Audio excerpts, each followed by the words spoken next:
सनातन धर्म के गरुड़ पुराण भाग 4 में आपका स्वागत है।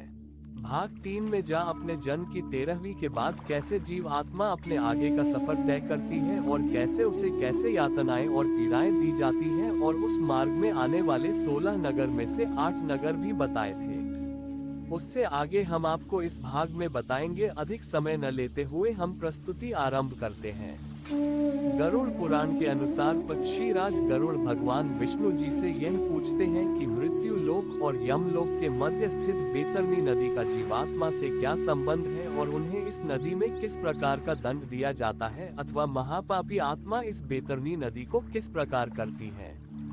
भगवान विष्णु ने कहा 5 मास और 15 दिन हो जाने पर यमदूतों द्वारा पीड़ित वह प्रेत विचित्र वन में पिंड को खाता है। भूख के कारण उसे बार बार पीड़ा पहुंचती है, अतः विश्राम करते समय भी वह रोता हुआ और विलाप करता है। उस समय वह नदी के पास पहुंच जाता है। वहां उपस्थित मल्हार यानी नाव चलाने वाले आते हैं और कहते हैं कि 100 योजन दूर रक्त से और विभिन्न प्रकार की मछलियों और मगरमच्छ से भारी बैतरणी नदी को पार करने की इच्छा करने वाले तुम्हें हम सुखपूर्वक नदी पार कराएंगे, किंतु तुम्हारे द्वारा मृत्यु लोक में गोदान किया गया है, तभी तुम इस नदी को पार कर पाओगे।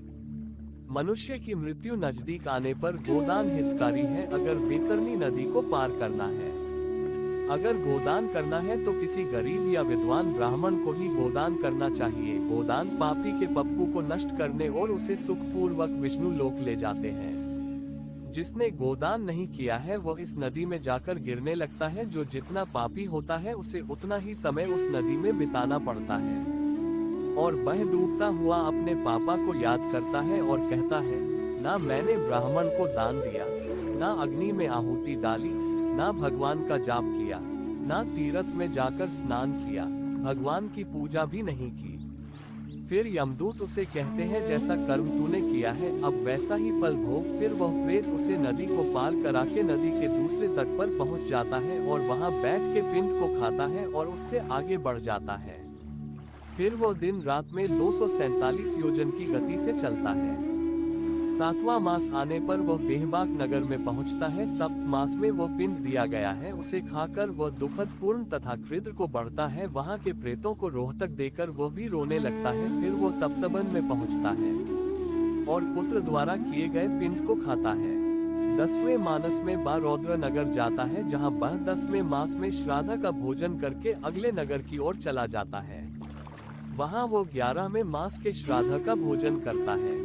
वहां मेघ की गर्जना और जल वर्ष से वह प्रेत डर जाता है और आगे की ओर बढ़ता है। फिर वह अगले नगर जाता है, जहां कड़कती धूप और प्यास से तड़पने लगता है। 12वें मास में किए गए श्राद्ध को वह खाता है। 11 मास और 15 दिन बीत जाने पर वह शीतपुर पहुंच जाता है, जहां अत्यंत कष्ट देने वाली ठंड पड़ती है। वह प्रेत भूख और ठंड से व्याकुल चारों दिशाओं की ओर देखा है और कहता है कि मेरा कोई नहीं है जो मेरे इस दुख को दूर कर सके। तो दूत कहते हैं कि तेरा पुण्य ऐसा कहाँ जो कोई इस कष्ट से तेरी सहायता कर सके।